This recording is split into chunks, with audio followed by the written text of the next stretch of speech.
Assalamualaikum warahmatullahi wabarakatuh. Salam bahagia Bapak dan Ibu guru penggerak.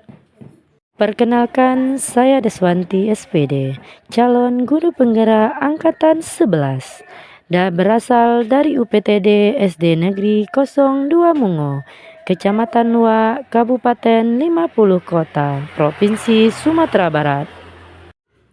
Baiklah, saya akan memaparkan kesimpulan dan refleksi pemikiran Ki Hajar Dewantara, Modul 1.1 Koneksi Antar Materi.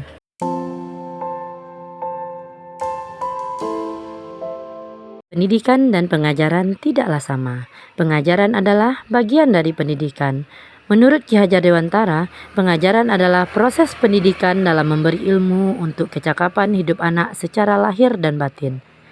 Sedangkan pendidikan adalah, pada hakikatnya adalah proses menuntun dan memberikan tuntunan terhadap segala kekuatan kodrat yang dimiliki anak agar ia mencapai keselamatan dan kebahagiaan setinggi-tingginya, baik sebagai manusia maupun anggota masyarakat.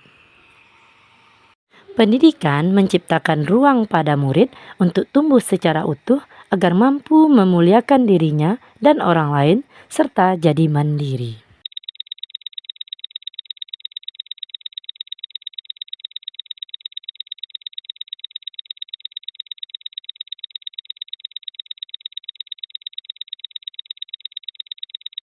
Sebelum mempelajari modul 1.1 tentang pemikiran Ki Hajar Dewantara, pembelajaran yang saya lakukan adalah hanya mentransfer materi pembelajaran.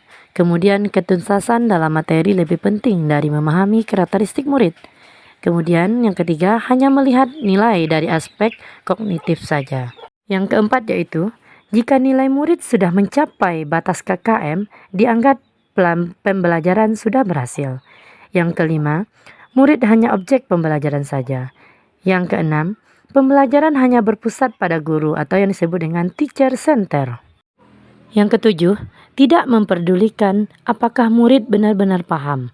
Yang kedelapan, hanya meminta murid untuk menghafal materi saja. Kemudian yang terakhir, guru sering merasa gagal dan mengeluh jika banyak murid yang tidak tuntas setelah melakukan evaluasi.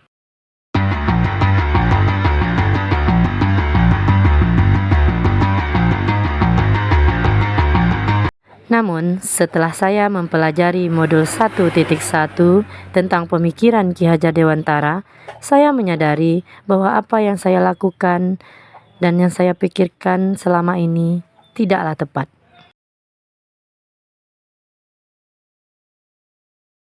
Seharusnya saya melakukan proses pembelajaran secara menyeluruh, tidak hanya memikirkan tentang aspek kognitif saja, melainkan harus memperhatikan aspek afektif, budaya, sosial, psikomotorik, dan spiritual. Murid bukan sebagai objek pembelajaran, melainkan murid itu adalah sebagai subjek pembelajaran. Artinya, murid memiliki kebebasan berekspresi, mengemukakan pendapat, dan berkreasi sesuai dengan metode pembelajaran dan media yang tepat. Guru seharusnya menjadi fasilitator dalam proses pembelajaran. Seorang guru haruslah ikhlas, penuh kesabaran dengan segala ketulusan hati, agar terwujud pembelajaran yang sangat menyenangkan dan berpusat pada murid. Selain itu, guru juga harus mempelajari karakteristik murid, karena setiap murid itu dilahirkan dengan kekurangan dan kelebihannya masing-masing. Setiap anak itu beraneka ragam dan sangat berbeda-beda.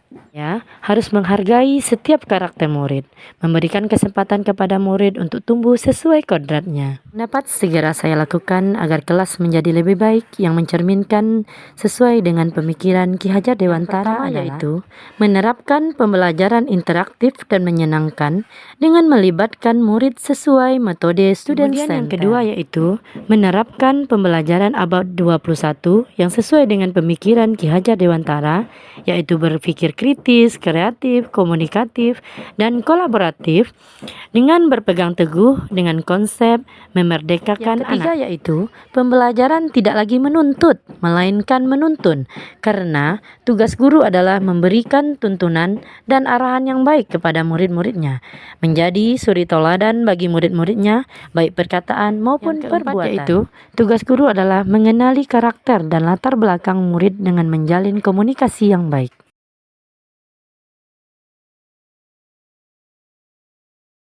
Semoga video ini menginspirasi kepada Bapak Ibu pejuang pendidikan dan terutama kepada Bapak dan Ibu calon guru penggerak angkatan 11.